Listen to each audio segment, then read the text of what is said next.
ولې 2 چورلکې د طالبانو ساحې ته تللې وې؟ طالبان څه پلان لري؟ څه کول غواړي؟ سلامونه درنو لیدونکو، کولی شئ دې ویډیو کې پرې خبر شئ.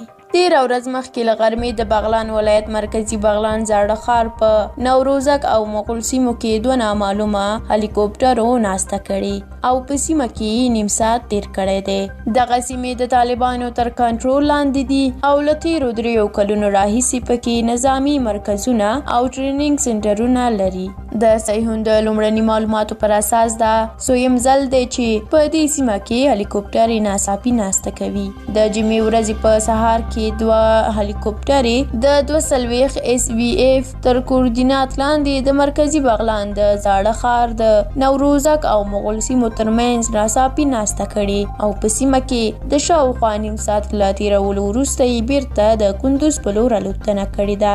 په بغلان کې مو له امنیتي مسؤلینو سره اړیکه ونیوله او هغوی صهیون ته د نوم نه ښودو په شرط وویل چې په دې سیمه کې نن سهار افغان ځواکونو کومه الوتنه نه ده کړې. زموږ د کوردیناتو پر اساس نن سهار په مشخصه دې سیمه کې موږ پرواز نه درلود، خو دا چې دغه هلیکوپټرې په چا پورې اړیکه لري تر اوسه یې معلومات نشته.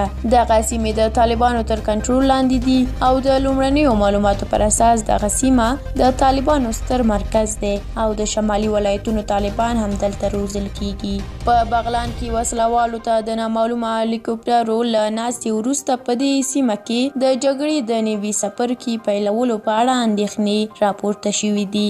له یوې خوا د سولې مبهمې خبرې او له بلې خوا د جګړې په ډګرونو کې له وسلوالو طالبانو سره د نامعلومه لوریو اړیکې داسې تحلیل کیږي چې طالبان د سولې خبرو په پلمه نوې جګړې ته ځان تیاروي او دا ځل په یوه نوي ملاتړ د داعش حقاني شبکې او طالبانو په یوه 3 اړخیزه نوي چوکاټ کې د راڅرګندېدو په حال کې دی. درنو لیدونکو، ډیره مننه چې دا ویډیو هم تر اخره ولیدله. که د دې هلیکوپټرو په اړه تاسو هم کوم نظر لرئ زموږ سره په کومنټ کې شریکولی شئ. تر بلې ویډیو الله مو مل شه، ښه وخت ولرئ.